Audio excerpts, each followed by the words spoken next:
guys.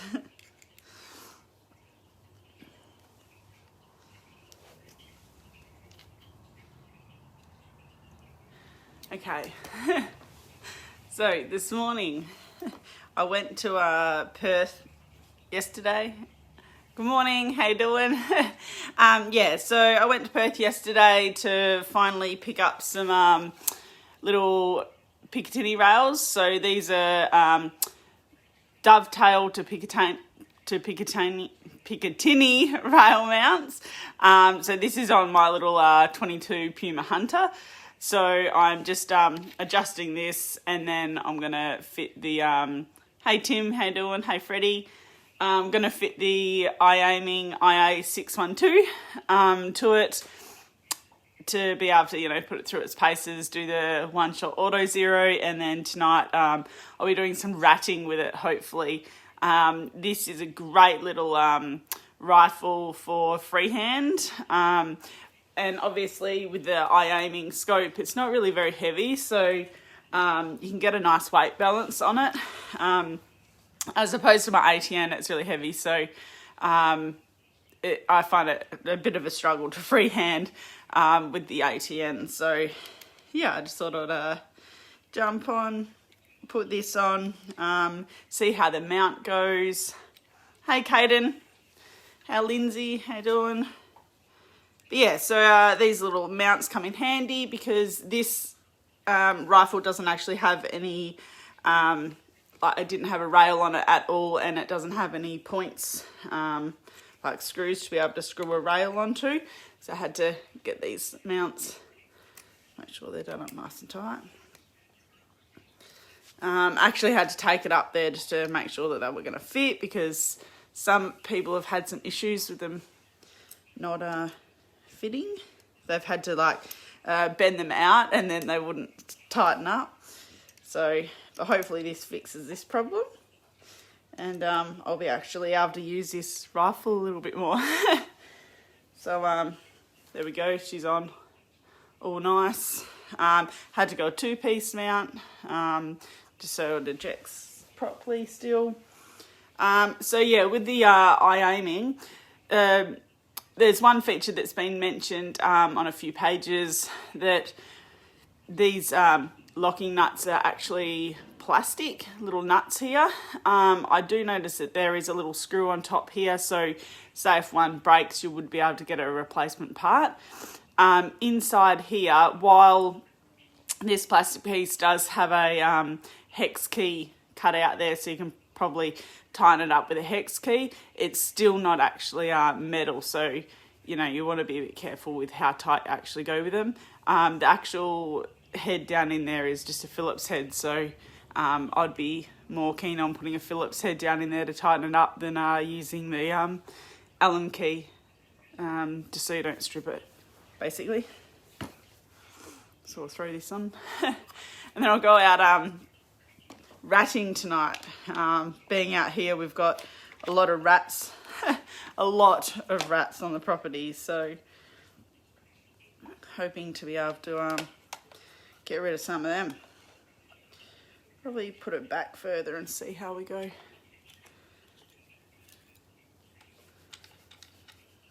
So yeah, the mounts are definitely different.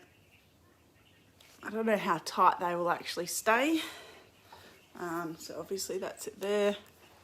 So you can only like really do them finger tight, which I'm not that strong. So I'll probably get the Phillips down in there to tighten them up and see how we go. But like that's still, it's a little bit far forward, so I might bring it back just so it's a bit more comfortable sitting on your eye properly. But overall it's still it's fairly lightweight, so it's nicely balanced. So I should be right. I'll just try adjusting this back a bit more. Man, my short little arms. Only problem with this pick rail not being a full piece is I might not be able to adjust it back anymore. I think it's as far back as I can go.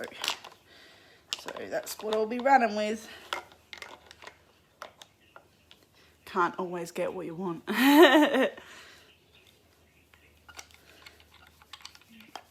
yeah, so that's as far back as it can go. So yeah, that's how it's going to roll. That's what we'll be rolling with tonight. So just a little bit more on the scope. I've had a fair few people asking me, obviously, the opinions on it. While the image quality is top notch, you really can't beat the image quality. And for the price of the unit, I think it's a really good buy, especially for those people who aren't really bothered about sharing footage or anything. You just want to whack it on the rifle and go hunting. It's really great for that. There is a few little issues, like for myself personally, who shares a lot of my footage. Being that I'm an iPhone user, at the moment I can't actually save the footage off of the unit directly into my album. So you have to save it into VLC to then be able to share onto Facebook or whatever. And it's just a little bit of mucking around. So you can still do it, but obviously for me, I want to be able to get home at 4 a.m. and just go, whack it up. There you go. There's some footage. Peter. Hi, Kirby. Looks like a serious ratting setup. Good luck. Yes. Yeah, so basically this is going on, and I'll try out that one-shot auto zero tonight, and then I'll be losing this scope. It will be going to its new owner, the person who won it, Alan, I think his name is Alan. So yeah, it's going to him, just finishing up my review of it basically.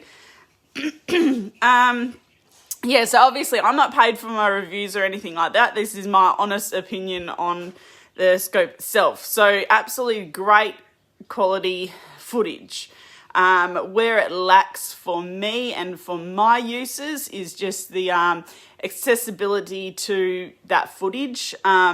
So with Android, you need Model 10 or above for your to be able to use the new app. And while Apple, you can use the app, you just can't save it to the actual footage itself. Right, I look tired. I'm always tired. I live on no sleep. Yeah, so now what else? This little adjustment ring here. So this is your focus. So that sort of, it's not actually tight, when you flip your cover off, the cover actually, as you can see there, it goes over some of your ring. So when you're trying to adjust this, and you've only got, so much to grab it with, and especially when you've got gloves on, it can be a little bit hard to focus really quickly. So while that's no huge problem, I would definitely get a little throw lever. You can get them for not much, and I would put that on there. That would definitely solve that problem. One of the other things that I would really like to see in the future is just one more button on it so you can press record on the actual scope. So at the moment, it only, through the actual scope itself, if you're not connected to your phone, could you not just screen record while you're doing it? Yeah, you can screen record and all that, but it's just a pain in the neck to have to try and do that. You don't want to be stuffing around pressing screen record, then going to app whatever to then be able to shoot something. It's and it does record the footage. You can get it off. It's just a go around. So save to OneDrive or go onto your computer to then upload it. For me, it's just a little bit annoying, but most people it won't bother too much at all.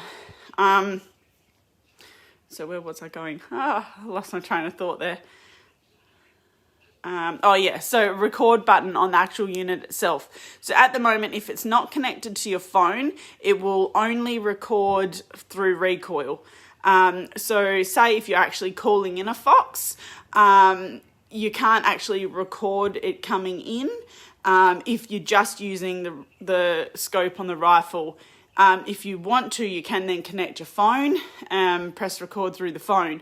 But yeah, I was out the paddock last week, and I didn't have it on the rifle or anything, and I just grabbed it and literally ran outside, so I didn't have time to connect my phone, and I would have liked to be able to press record just to see that coming in.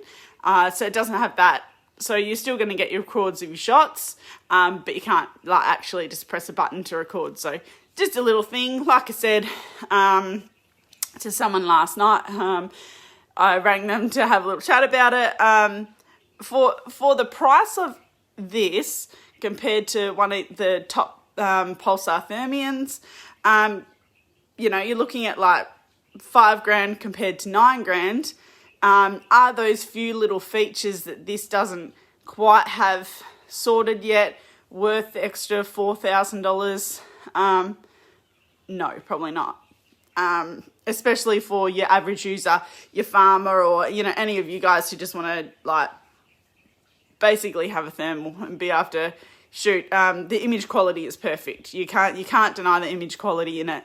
So this is the 612. So this is a 640 sensor.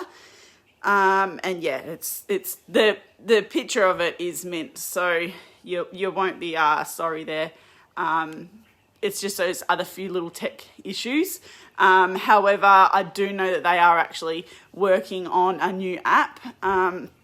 The current app was made in China, and they're getting another app made in a different country. So I can't remember which country.